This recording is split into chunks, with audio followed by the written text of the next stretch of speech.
Let me be honest with you. Most men spend years getting this wrong, and by the time they realize it, the opportunity is already gone.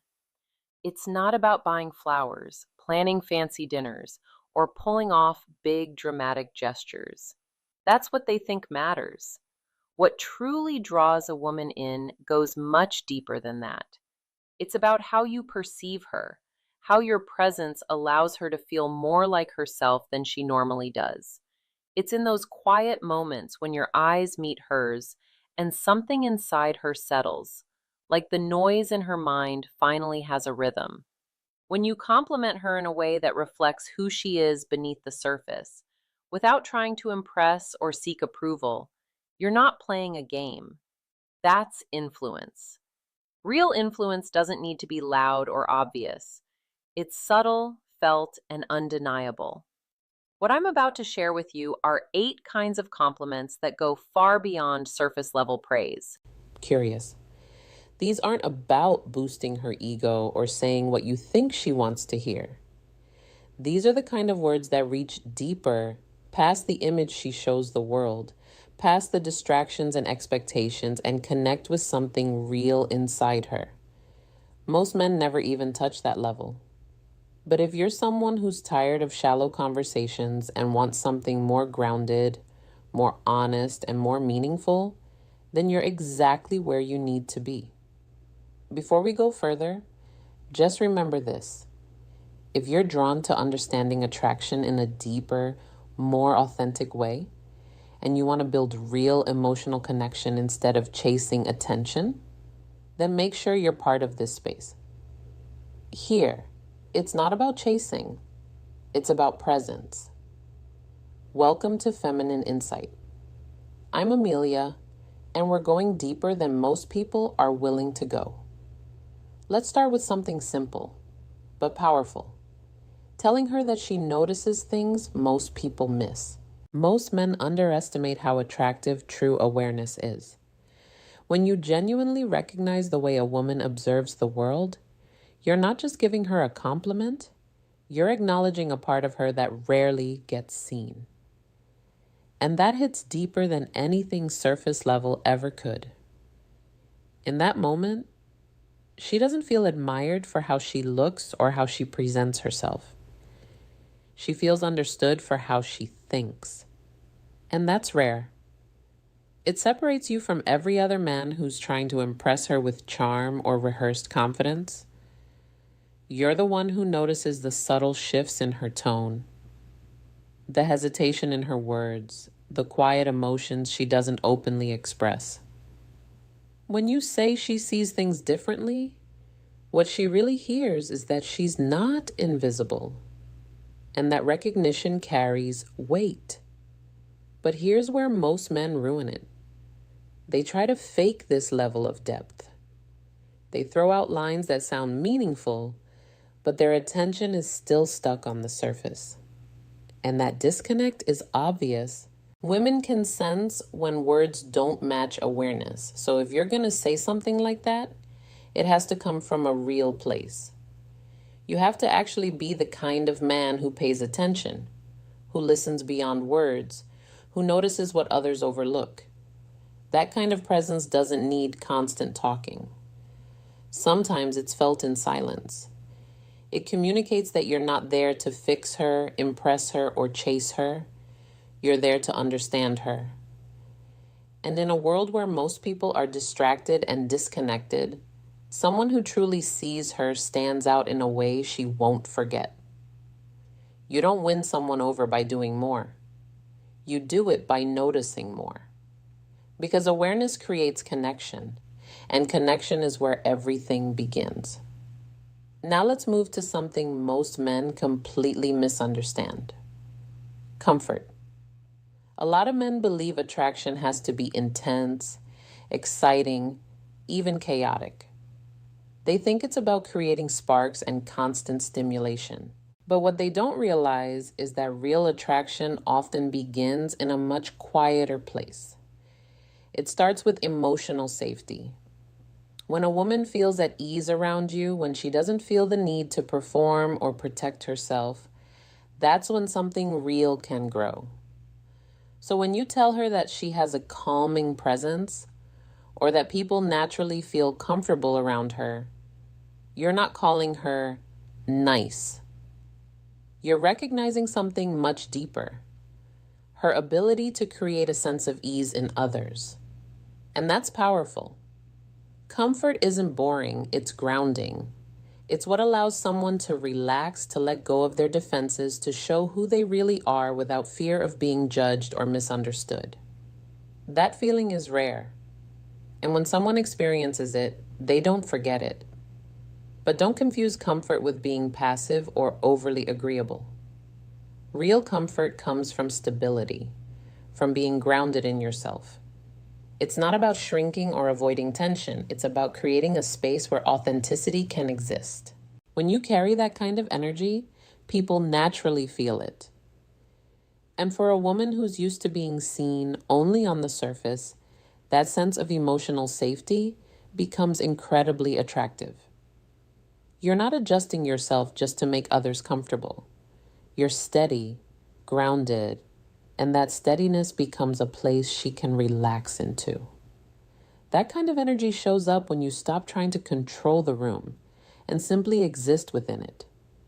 You listen without interrupting. You don't rush to respond just to prove something.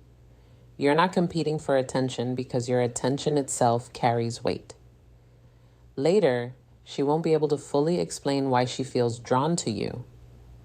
She'll just say something like, "I don't know what it is, but I feel good around him." That's not casual, it's her body responding before her mind even processes it. But here's the truth. Calmness can't be faked. You can act confident, but your body language and presence always reveal what's real.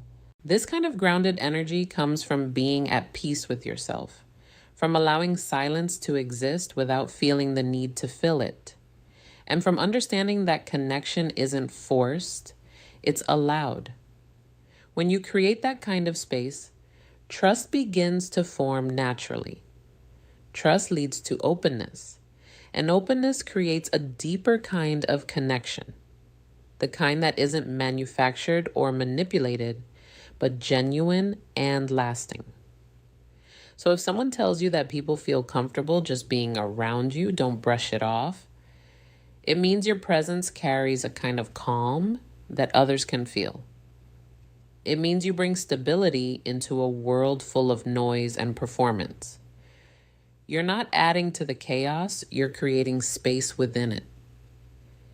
And when you become that kind of man, something shifts. You stop chasing connection and instead, it starts finding its way to you. That's the difference between forcing something and allowing it to unfold. Most people spend their time trying to present a version of themselves they think will be accepted. But the more you perform, the more disconnected you become from your real self. And others can feel that. On the other hand, when you're genuine, when your words, your tone, and your actions align, it creates a sense of consistency that's hard to ignore. You don't need to prove anything or compete for attention. Your presence carries its own weight. And in a world where so much is filtered and performed, that kind of authenticity stands out without effort. Finally, there's something many people overlook: the power of your own mind. The way you notice patterns, pick up on emotions, and understand things beneath the surface is more valuable than you may realize. But often, people are taught to ignore that part of themselves, to stay within limits that feel safe and familiar. They dim their insight to fit in, not realizing that this awareness is actually one of their greatest strengths. When you start to recognize and trust that part of yourself, everything begins to shift. You move with more clarity, more understanding, and more purpose. And that's where real strength begins. Not in what you show on the outside, but in how deeply you understand what's within. The truth is, the world often rewards people for staying in line rather than thinking differently. So over time, you're taught to shrink yourself, to follow instead of question, to repeat instead of create, to stay within limits instead of exploring what's possible. And eventually, you start operating on autopilot, doing what's expected instead of what feels real. But every now and then, someone sees beyond that surface. They look at you with a kind of recognition and say something that stays with you. That if you ever fully understood the depth of your own mind, you'd be unstoppable. And that lands differently because somewhere inside, you already know there's truth in it. You've felt it before, that quiet awareness in your thoughts, the way you connect ideas that others overlook, the way you pick up on emotions and energy before anything is even said out loud. There's a part of you that understands things without needing everything explained. Your instincts guide you toward insights your logic hasn't fully caught up with yet. And that's not ordinary thinking, that's creative awareness. Your mind doesn't just process information, it shapes it, builds on it, turns it into something new. That ability has a kind of pull to it. It draws people in even if they don't fully understand why. But at some point, you probably learned to hold that back. Maybe it made others uncomfortable. Or maybe you were told to be more practical, more realistic, less expressive. So you adjusted. You quieted that part of yourself, choosing to fit in rather than stand out. But the truth is, that part of you was never meant to disappear. It was meant to lead. When someone recognizes the depth of your mind, they're not just talking about intelligence in the traditional sense. They're noticing your awareness. How you see meaning where others see nothing. How you find insight in difficult moments. How you recognize beauty even in flaws. It shows in the way you communicate. Calm, intentional, with thought behind every word. It shows in how you listen, not just to respond, but to truly understand what's being said beneath the surface. Your intelligence isn't measured by what you've memorized. It's reflected in how you interpret, how you connect, how you notice. It's in the details you catch, the patterns you recognize, the depth you bring into simple moments. And that kind of awareness carries a quiet magnetism. It doesn't need to be loud or obvious. It simply exists, and the right people feel it.